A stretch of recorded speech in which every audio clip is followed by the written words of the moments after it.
কাউন্টারে কালকে কোনো টিকিট নেই। কালকে আপনারা জানেন কর্মদিবস শুরু হচ্ছে, তো তারপরেও টিকিট নেই। এবং শুধু এই শাখায় না, ইসা সিনেপ্লেক্স অন্যান্য শাখারও সেম অবস্থা।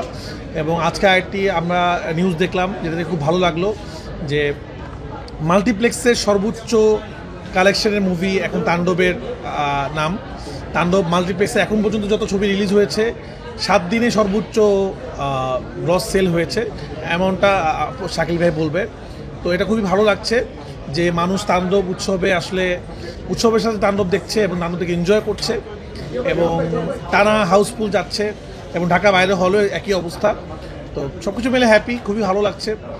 অলরেডি তো বলেই ফেলছি ব্লকবাস্টার, ইনশাআল্লাহ তাণ্ডব ইন্ডাস্ট্রি হিট হবে, আল্লাহ যদি বাঁচায় রাখে। আপনারা সবাই দোয়া করবেন এবং সবাই তাণ্ডব দেখবেন।